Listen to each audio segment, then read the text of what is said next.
धरती के मूल मालिक मूल बीजू को नमन जोहार और काड़ा के तमाम युवा वडील और नौजवान सभी को तहे दिल से जोहार नमन अर्पित। देखिए, अभी भाई साहब ने बताया कि क्षेत्र में बहुत सारी कमजोरियां हैं, लेकिन कमजोरियां हमारी वजह से ही हो रही है। कहीं न कहीं हमेशा हम कहीं पर भी स्टेज पर जाते हैं, बार बार आपको हमेशा कहते रहते हैं कि जन जागरण में हम बड़ी बड़ी बातें तो करते हैं, लेकिन जहाँ तक मेरा मानना है कि आप संविधान को पढ़ते नहीं हो। बार बार मैं कहता हूँ आपको कि संविधान को पढ़ा करो। अभी आप यहाँ इन्होंने बताया कि छोटे छोटे बच्चों को बाहर काम पे लेके जाते हैं। देखिए, भारत के संविधान में बहुत सारे प्रावधान किए गए हैं। जब तक आप खुद नहीं जागोगे आगे बुला दो, तब तक संविधान भी कुछ भी नहीं कर पाएगा। अगले आ जाओ, थोड़ा पीछे हो जाओ, क्योंकि संविधान में बहुत सारी हमारी समस्या को निराकरण करने के लिए बहुत सारी बातें लिखी हुई है कि 14 साल से कम बालक कम छोटे बालकों को अगर काम पे रखा जाए, कल कारखाने में, होटलों में या बीटी कॉटन में काम पे अगर ले जाते हो तो उस ठेकेदार पर कानूनी कार्रवाई की जा सकती है। लेकिन उन चीजों को हमें पढ़ना होगा, समझना होगा और कहीं न कहीं आगे हमें इस बात के लिए आवाज उठानी होगी।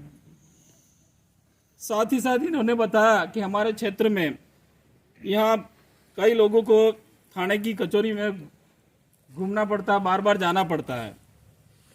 देखिए, भारत के संविधान में आर्टिकल 21 में ये बात लिखी हुई है, 20 और 21 में, कि जब तक कोई व्यक्ति दोषी नहीं है, दोषी करार नहीं किया जाता था, उसको दोषी नहीं ठहराया जा सकता, उससे पहले उसको सजा नहीं दी जा सकती है।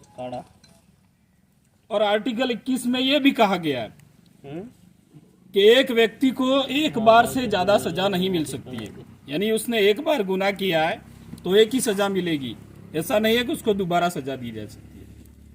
और आर्टिकल 20 एक ऐसा प्रावधान है, भले धारा 144 क्यों नहीं लग जाए, लेकिन भारत के संविधान में 2 ही आर्टिकल है, 20 और 21, कभी खत्म नहीं होता।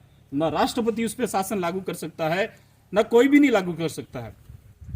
21 में जीवन जीने का संरक्षण है, हमें जीने का अधिकार है, हमसे कोई नहीं छीन सकता। लेकिन ये चीजें हमें पढ़नी पड़ेगी और हमें जाकर, पढ़ा लिखा आदमी अगर विधानसभा में जाकर बोलेगा तब हमारी ये चीजें लागू होगी। रही बात आर्टिकल 16 में यह भी बताया गया है कि विधि और कानून के समक्ष भले महिला हो भले पुरुष हो, सब एक समान है, न कोई छोटा है न बड़ा है। भले करोड़पति हो भले गरीब हो, सबके लिए एक ही कानून लागू होता है। लेकिन क्या है, हमारे नेता अनपढ़ जब जाते हैं ना, 8वीं 10वीं पास लोग, इनको पता नहीं आर्टिकल 14 है क्या। हमारे एरिया में ये देखा जाता है, जो पूंजीपति लोग हैं, जो पैसे वाले लोग हैं, वो थाने में जाकर पैसा देके छूट जाते हैं, और हमारे गरीब आदमी है जो वहीं रुक जाता है, क्योंकि आर्टिकल 14 का सही पालना हो ही नहीं रही है। अगर सही धरातल पे पालना हो जाती है तो हमारे लोगों को ये कोर्ट कचहरी में जाने की आवश्यकता नहीं है। 14 में कहा गया समानता, सबको बराबर अधिकार है। भले आदमी हो भले औरत हो, बराबर सजा मिलेगी, किसी को कम सजा नहीं मिल सकती। तो इस तरह से बातें बहुत बताने जैसी है भाइयों, लेकिन हमें पढ़ा लिखा, होनहार, काबिल और विधानसभा में बोल सके ऐसा आदमी अगर भेजेंगे तो कहीं न कहीं ये जो अधिकार है हमारे लागू हो सकते हैं। हमारे जगदीश जी भाई पांडोर के छोटे भाई जो दिनेश जी पांडोर हैं, जो पढ़े लिखे, होनहार, काबिल और संविधान के बारे में भी जानकारी रखते हैं, अगर ये दिनेश जी पांडोर चाहते हैं तो कहीं न कहीं ये बातें विधानसभा में रखेंगे तो हमारी समस्या का उजागर हो सकता है। अगर इन बातों को ये भी नहीं रखते हैं तो हमें उनको कहना पड़ेगा, उनको बताना पड़ेगा कि हमारे हक और अधिकार हैं जो हमारे लागू करवाने होंगे आपको, तब जाके हमारे हक और कानून लागू हो सकता है। तो मेरा तो यही कहना है कि भारत आदिवासी पार्टी के तौर पर हमारे जगदीश जी मन्नारे के छोटे भाई दिनेश जी पांडोर उम्मीदवारी जता रहे हैं, उनको भारी मतों से विजय बनाकर अगर विधानसभा में भेजते हो तो कहीं न कहीं ये हमारी बहुत बड़ी बड़ी समस्या है, उसका निराकरण हो सकता है।